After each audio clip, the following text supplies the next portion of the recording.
No mai haere mai. It's the Huddy Hui. Find Huddy Sports on Instagram and Facebook. huddysports.co.nz. Now let's kōrero.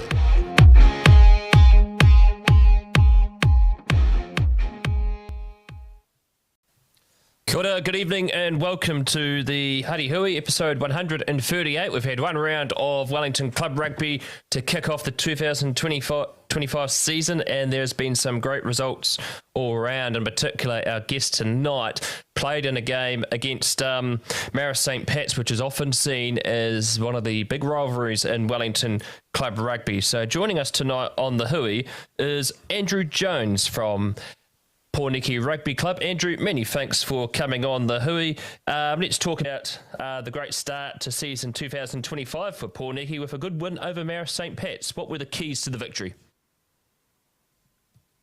I think you've got to start all the way back at pre-season, to be honest. There's lots of hard work being put in by the boys, and we were able to come out firing and be confident in our systems and each other that we were going to execute, and we did.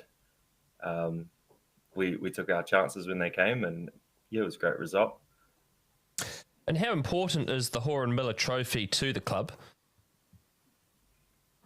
Oh, it's massive, and it's just as big to Marist. So, being able to hold on to it, we haven't probably won it as much as we wanted to in previous years. So being able to hold on to it, to get it back into the Pōneke club rooms is a massive deal. And there's guys up at the club rooms after the games who played in the 70s, 80s, who remember those guys. So it means a lot to them as well. Let's talk about the game itself. The tensions between the two clubs, it's a love-hate relationship. In particular, they call it the battle for Kabuni. Talk us through the drama of the day, in particular, one of the rituals, which is whoever who's holding the game or away, you still get changed in your change rooms and you still take your time to get to the game. So let's talk us through this game. Yeah, it's a bit of a different day in terms of warm up. You get ready 5 minutes earlier. You warm up 5 minutes earlier. You meet with the ref 5 minutes earlier, all to walk across the field to the other teams ground. I think it just adds to the occasion. The fact that we're across the road from each other and we know that we're going over there for a battle. It's actually, it's quite a walk when you're walking there and you're just thinking in your head, it's time to go, So it's almost like a big build-up. I remember one year when I was back when I was refereeing, I had the Premier Reserve game, and I got both teams out there 5 minutes before kickoff somehow. I don't know how I did it, but they're out there 5 minutes before kickoff, so they just stand there and wait for a little bit. But it's an excellent game. But let's talk about Pōneke themselves. How was the pre-season, and what teams did Pōneke play during the pre-season? Pre-season seems to get longer every year, so it was tough. We focused a lot on our skills and our ability to execute, but we also mixed that in with quite a bit of fitness, and that's something Bondi is really big on, and something that we need to get better at is our fitness. And I think that's probably across every team could probably be fitter, but it's definitely a big focus for us. And we played a few preseason games. The first two were a bit mix and match. We were trying to find the right combinations, but we also played against Tukapa, who's another rival of ours. We play for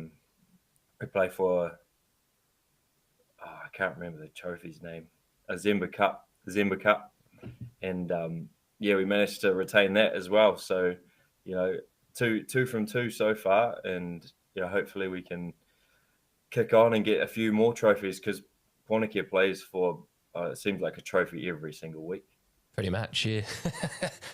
You mentioned the name Ross Bond, who has been well known in Wellington rugby circles for a long time. It's in his second year as the coach of the Premiers this year. What has he brought to the side, and who are the other coaches in the setup? Yeah, well, I guess straight off the bat, he's brought Dan Karaka and Ed Meacham over from Marist, so managed to pull some great coaches from Marist to Pōneke, and they've brought definitely a big focus on, for the forwards. I can't really talk about the backs, but just being able to focus when it's time to go and actually get our jobs done, so that we can, allow the backs to play. And same with Bondi in the last 2 years. It's really been about situational rugby and being able to execute under pressure. Knowing when to attack, when to kick the ball, when to attack a ruck, or everything like that. It's that mental game that I'd say we've probably been lacking in previous years.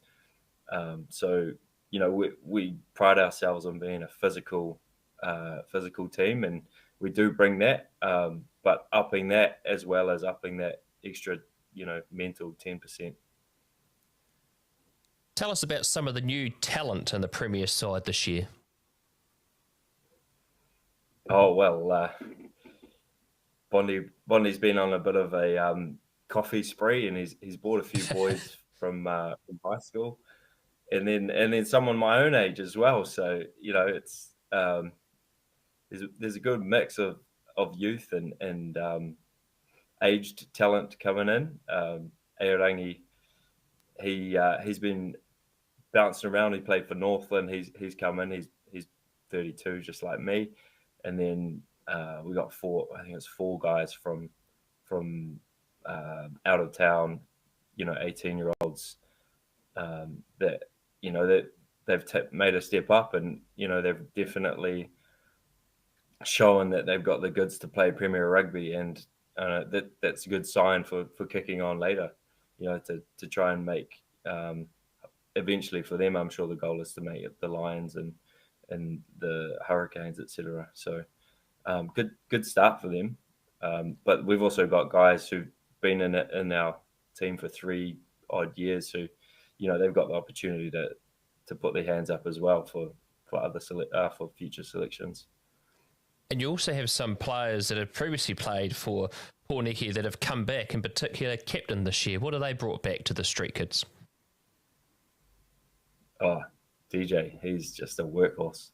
He just, he just never stops, and he's so physical as well. You never see him back down, as well as Maya. Maya's been in Italy, living up the life and eating pasta, drinking wine, no doubt. But yeah, he's come back as well, and he's definitely come back. I'd say before he was a teenager, and he's come back a man. He's just come on leaps and bounds since his experience in Italy, and we're glad to have him back as well. The saying "you belong," it definitely holds true. That's why the boys keep coming back. Pōneke has been rebuilding over the last few seasons. What legacy have the likes of Nalu Tufale and Greg Foy left behind? I think they've definitely added to that "you belong" legacy. To be honest, they're always there for the boys, and the the off-field stuff. It's actually, as you get older, you realize is more important than actually what you put out on the field. It's what can you do for the boys to make them feel supported in the changing rooms, or realize that they have more potential than they actually think they have. And Nalu was he was a guy that everybody loved in the changing rooms, and I still text him every year when you're coming back, because he's definitely a must, as well as Greg. Greg and I actually go back to intermediate school in Papatoetoe. Oh, wow. Little fun fact, yeah. So, yeah, he always gives me a bit of stick about, I used to be an okay rugby player back then, and what happened. I just didn't grow, apparently. Now, Pōneke's well known for having many characters over the years, but one in particular, Mitchell Goff, has gone overseas, which might be seen as a bit of relief for the team. Has anyone taken over the role of the pest that Mitch used to be? I don't think anyone could match Mitchell's energy on the field, to be honest. He loved a good chat, and it was the same off the field. He came on the Huddy Hui, and I don't think he was quiet for a second, to be honest. Oh, no, he wasn't, no.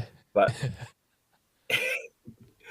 that's the great thing about him is, you just know that he loves to have a chat, and he's sadly missed. I was hoping to play loose forward this year, but since he's left, I've been pulled back into the front row. Now, of course, one of the other great things about Pōneke is President John Jackson and the Pōneke Game Time live stream. Do you go back and listen to some of Jackson's classic jokes and one-liners? Yeah, I listen to everything, Jacko. I hear everything you say. So what are the main goals for the team this season? You got off to a great start with a good win against Marist, but what are the goals for season 2025? Well, you play every season to win the Swindale and to win the Jubilee Cup. That's as simple as it is. But we know that the best team at the start of the season doesn't necessarily win it. You got to be the best team at the end of the season and be in the semis. So we know that it's going to be a long road to winning. But we're in it to win it. When did you arrive in the capital city, and what was behind your decision to play for Pōneke? Oh, I'm just looking at my wife. My wife is the reason. She got it. We're just long time partners at that point. She got a job at MFAT, and I'd kind of bounced around in Counties Manukau Rugby, playing for Mighty Onifero Club. So I didn't really have anything holding me to Auckland, so I just followed it down. I just finished university, so 25-year-old, been playing club rugby for Premier club rugby for 5 odd years, and just thought, give this a crack. Come down to Wellington and see what it's like. And turns out it's really windy, and it's actually colder than I thought it was. Oh, yeah.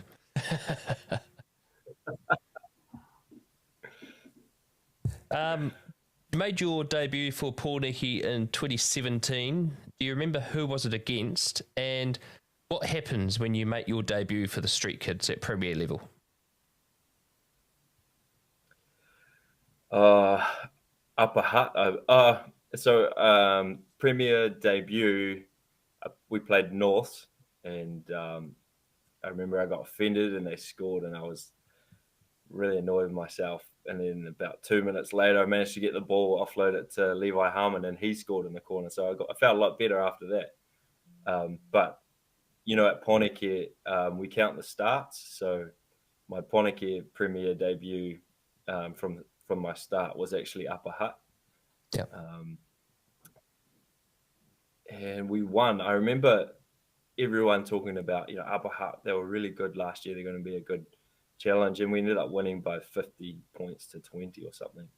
And I thought, oh, they weren't as good as, they were great, but, we actually ended up playing a lot better than we, anticipated. And the week before that, Wainui, Crusher lasted 2 minutes, Calvin Harper. Yeah. So I could have got my start then, but Crush came off the field after 2 minutes. What has been your best moment in Pōneke colours to date? Oh, that's a tough one. There's one game that stands out, and it makes me laugh because it was pouring with rain, sideways rain, and it was freezing cold. And the moment the game finished, everyone sprinted into the sheds. It was that bad. There was not one spectator on the field. We beat OBU in the Jubilee Cup round. It was by like 2 points or something. But it's actually just the memory of everybody from both teams sprinting off the field after he blew the whistle. It's such a good memory. It's kind of like, for me, the memories of sliding around in the grass when you were kids. Once you finish with rugby and you go and do a big slide, just like that. 89 games for the Street Kids. Are you hoping to achieve the 100-game milestone this season? I hope so. Obviously, it's earned, so I just hope that I manage to be in the team for 11 starts. Got a lot of earning to do there, and also that I'm healthy enough to make it to 100 games. Touch wood. It is a big achievement for the boys that have already done it. Once you get there, or you're almost there, you're like, man, it has been a journey, and it's kind of exciting to almost be there. Each club have their own way of honouring achievements for players. What are some of the key achievements for players in the Premier setup that are recognised? So we have the Blazer, and I think the great thing about the Blazer is you can earn it in 2 years if you manage to start every game. Yep. So, it still takes a commitment of 2 years to be able to get the Blazer. But it also doesn't take too long. Like, some clubs back in Onefera, it was 45 games, and some boys, been there 5-6 years and they hadn't quite got it, and they're almost like senior players in the team. But so 30 starts it's achievable in 2 years, but it's still a really good challenge. And then we've just brought in, I think it's 50 games. If you play 50 games, you can also get a Blazer. And then at 100 games, you get a cap. And we also, we give out ties for first Premier games as well. Yeah. Looking back at your stats from games I've commentated in the past, you're a bit of a try-scoring machine. Is that mostly that you're out on the wing, or is it in close? I don't know. It just happens, It's like stuff just unfolds in front of you, and you go, I have to go for it, it just happens. They seem to try and put me out on the wing, but I kind of hate it. I want to be in the middle. I want to be in the middle. What is the one game that you've played for Pōneke where you learnt the most about yourself as a player?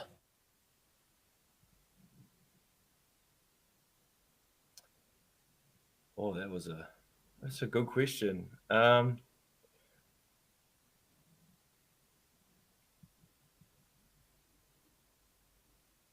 Honestly, I couldn't tell you. I don't know. Every game, I definitely learn something. Whether it's about myself or about my brothers. It's, I don't know, it all melts together after a while, to be honest. Sadly, Pākai Turia passed away. He was a great player for Pōneke. What's your best memory of him while you were playing alongside him at Pōneke? I can't say it. Yep. But no, he was a great lad, a great teammate. If you ever needed anything, he was there. Actually, there was one time me, him, and Greg we had a Zoom call over COVID just to catch up, and me, him, and Greg ended up drinking till 2 a.m. in the morning. My wife likes to remind me the next day I couldn't even function. Yeah, yeah, but he was such a great human. Yeah, it's And where really did sad. you? Yeah, really sad. Such a loss because he was such a talented player. Where did your rugby journey begin for you as a young man? Oh, I was talking about this the other day. 27 years ago, 5-year-old, eager as little kid, I wanted to play tackle rugby, and we were only playing touch, but I still ran around and tried to tackle all the kids at Pōneke Rugby Club. Yeah, and then all through the age grades, I was the smallest kid in the team up until I started playing like under 55 kilos at 13. So yeah, it was it was a great place to learn to play rugby, and I'd love to go back and play for Pōneke, but yeah, moving back to Auckland's not really on the cards. So You're a product of King's College. Tell us about your time there. yeah, I was very fortunate to get a scholarship to play rugby and study at King's College. Um, it was definitely a school that pushed me really hard to do other things other than rugby, because when I started at King's, I was all just, I just love rugby. I just want to play rugby. I don't, I was just set on rugby, but yeah, they pushed me to do other things outside of rugby, like study. um, yeah, so yeah, I'm really grateful for the time that I had at Kings, and I've got some great friends, and it's always great to catch up with them. One of them just got married probably like 2 or 3 weeks ago, and just going there and seeing all my high school friends, it's so nice, and they're all very successful. So I just kind of sit there and go, wow, like I'm so lucky to have all these friends that care so much about each other. Yeah. Did you manage to play for the first 15 at all? Yeah, I played 3 years. I Oh, played wow. um, yeah, uh, from when I was about 16, I think. When I first made the team, the year before I'd been playing hooker, the coach then from that team took over the first 15, and he wanted me to play on the wing. Oh, So I was that's where playing the wing try for the scoring second comes from. 15. Yeah, and then yeah, and then all of a sudden their seven got injured, and so I was a wing and seven cover, and that continued basically until year 13, when I said, "Nah, I'm just going to play open side now." And then yeah, all year 13 I played open side, and we managed to make the final. It's definite that year, that last year of high school, is probably one of my proudest rugby seasons. And I got great friends from that in my year 13, year 12 group. Yeah. How many games did you play for the first 15? And talk us about making the final that year. Oh, I don't think I counted, but it must be around 30 odd. I got, yeah. Yeah, my last year at school was a bit of a, like a sad one. We had 3 guys pass away at school, but it just really brought us together.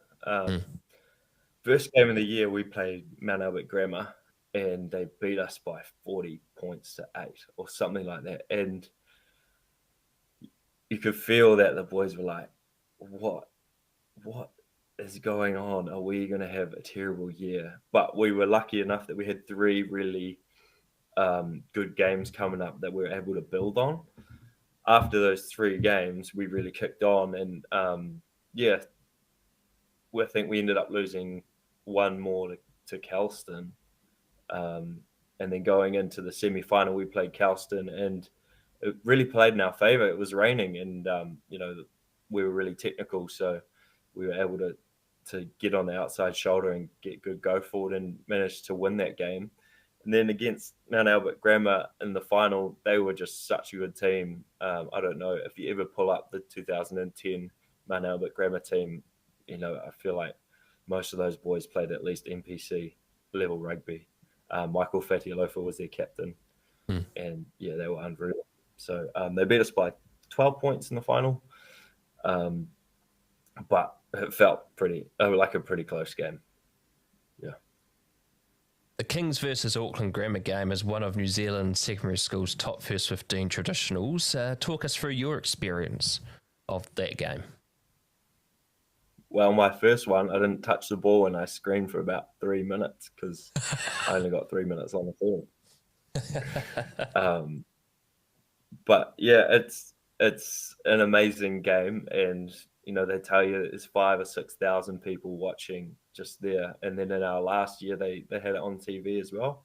That was when they started the first 15 rugby on TV, and it was every time you played Auckland Grammar, even if it wasn't first 15, you just knew it was going to be, there was going to be a bit of biffo and it was going to be a tough game. But especially in first 15, it was tough. There's a funny story with the captain from Auckland Grammar. So he's a good friend of mine. Him and I played roller mills together and under 55 kilos. We both ended up going to Kings, and in 5th form he moved to Auckland Grammar, and so in 7th form he was the captain of Auckland Grammar playing open side, and I was just one of the senior players in the first 15 at Kings playing open side as well. So we had good battles, and there was a little bit of biff, but we're still good mates to this day. He just played 100 games for Pakuranga a couple of years ago. Oh, wow. Yeah. David Adams is his name. Great bloke. Pity he went to Auckland Grammar, though. Oh, no. Oh. Don't hold that against him. What's been your best moment for King's College and why? I think playing in the final against Mount Albert Grammar, that anticipation of, if we win this, we could potentially go to nationals. And, it was such a good final. I had so much fun playing it. I have memories of, we dropped the ball over the line, or the ball bouncing off the post, things like that, but also just being so proud of the boys afterwards. There's probably one game that stands out. Who's been the toughest opponent you've played against and why? Oh, Cody Taylor. He was. This was before he was in the Crusaders. Oh, he was in the Crusaders mix, but he wasn't starting. He was just a young guy, and I was playing in Christchurch, and I went to try and steal the ball one time, and he just cleaned me up. He got me real good. And just from then on, I was like, man, that guy's a monster. So I think he was playing for Sydenham, and I was playing for the universities. Yeah. Your first game at home is this weekend against Avalon. Avalon's best result in the last 26 games was a 26-all draw with Wainuiomata back in June 10, 2023, as noted on Club Rugby this week. They have been close a few times to Pōneke. It's a team you have to watch out for. What else do you have to watch out for the Avalon Wolves this Saturday?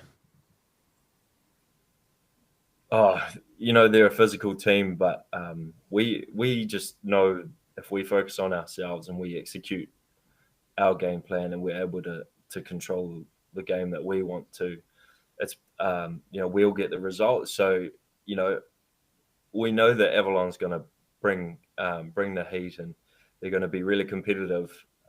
But at the same time, we're just focusing on ourselves and what we can do to get the result to go our way. Now, we always preview the rounds here on the Huddy Hui, and we'll let you join in on some of who you think is going to win some of the games. This round 2 of Swindale Shield. All right. I don't know if I'll win many things. No, that's right. Here we go. So you probably first game is Marist St Pat's versus Upper Hutt, the team you bet last week, and Upper Hutt also got beaten by Oris, which was a surprising scoreline. Your thoughts on this game? It's always hard to pick teams, especially at the start of the year. I can imagine first round was even harder, but it's almost like, second round is just as tough because teams bounce back. They learn from their mistakes. I got to go Marist. They were a good challenge. I think they got the goods. All right, so Marist on that one. Next up, this is always a doozy of a game, this one. Oriental Rongotai and Johnsonville, both big wins last week. So Ori's back at home again. Tough place to play at the Polo Ground. Is Pōneke no? Oh, yeah, definitely. I got to go Ori's. Johnsonville's got a good team, though. All right, the next game, 2 teams that lost last week. One probably didn't expect to be beaten by Johnsonville so much, being Parramatta Plymerton, but Wainuiomata always a gutsy side, as Pōneke have found over the years. But who you think on this game out at Ngāti Taua Domain? Got to go with the home team on this one. Yeah, they should. Plym. They should. I think they'll bounce back after last week, and they looked, for what I heard, a bit off form, which but I think they'll bounce back, particularly at home. Well, the next game, you've probably got no choice in this one, picking who's going to win. It's Pōneke Avalon. Yeah, Pōneke is going to execute very well this week. Yep, so I think we'll go, Pōneke on that one. The next one here, if it was last year, you would have said it would have been a close game, but the X-Men at home to Northern United. Northern United were pretty good last week, according to the result they had. Your thoughts on this one? Yeah, I'm going to go North. Nothing against X-Men. They just, North look pretty solid.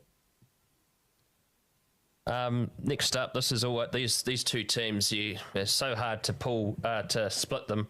Both teams had wins last week, but the Tony have a pretty good record at Lyndhurst Park against Taua. But Taua, in a high-scoring game, going back and forth against OBU, ended up winning the Jubilee Cup replay. Who do you think is going to win this game at Lyndhurst Park? Man, this is a tough one. They're both great teams, and being a forward, it always comes down to the forwards. But then choosing between these 2 forward packs is quite tough. Yep. I might give it to Petone. It's just a 50-50 call for me, really. Yeah, it could be the difference, particularly the forwards. Petone have some pretty good backs as well, but Taua always know how to grind down the opposition at home. And, of course, the last round of the Swindale Shield round 2 is OBU back at home at Rugby League Park taking on Huddle Boys Marist. Yet again, another game where this result could go either way. Yeah, another toss-up. Ooh, gotta go for the City Boys and the Billy Goats. Yeah, otherwise I'll have Brad messaging me all the time. Oh, you probably will, yes. Old Patches, he won't let that down. But they'll be hurting after losing narrowly to Taua last week, OBU.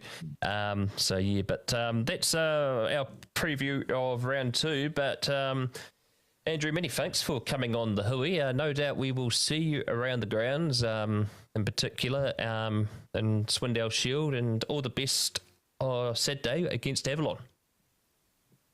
Thanks very much, mate. And yeah, we'll see you around. Awesome.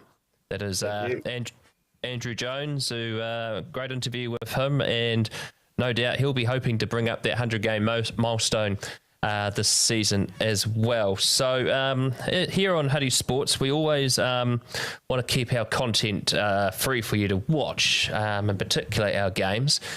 We do have some great sponsors in Mike Pinfold Plumbing and Drain Laying Limited, Louise Reddy, New Zealand Travel Brokers, and Jen Hickton Funeral Directors. They help with what we do, but we want to still keep bringing you games live and also to keep you're free to watch. But there will be circumstances possibly where we may have to look at some options later down the track around that. But if you want to help us out, head to huddysports.co.nz. We're also looking at membership options on YouTube. In particular, there's one if you want to contribute during broadcast. There's the 99-cent membership, which we've just loaded as well. And then we will let you know when we have games that might potentially be behind the YouTube paywall, which will be about a $5.99 cost. That's $5.99. That's something we're looking to roll out, and that can be a monthly thing where if we do have a game that we may have to put that on, that will be the fee. And we want to keep that reasonable if we do have to go down that line. But our aim is to always keep Huddy Sports free for you to watch. But during these times, we've also got to make sure that we're financially viable as well with what we do. So that has been the Huddy Hui for tonight. Many thanks to Andrew Jones for coming on the Hui. And we'll be back next week. Keep an eye out for our guest. Who's it going to be? We'll advertise that started next week because it will be an interesting chat with our guests for next week. So that's been the Huddy Hui for tonight. I am Brad Hudson. Ciao for now.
It's the Huddy Hui.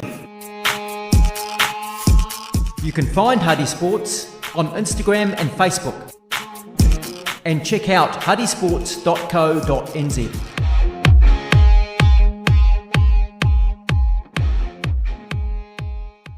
Here on Huddy Sports, we like to thank our sponsors that have always been grateful to our causes here on Huddy Sports. Our first sponsor, Mike Pinfold Plumbing and Drain Laying Limited. If you need any drain laying or plumbing assistance, give Mike Pinfold a call on 027 430 4351 or Pinfold Plumbing at extra.co.nz. Louise Reddy of New Zealand Travel Brokers. If you need any travel advice, she's local here in the Hutt Valley in Petone.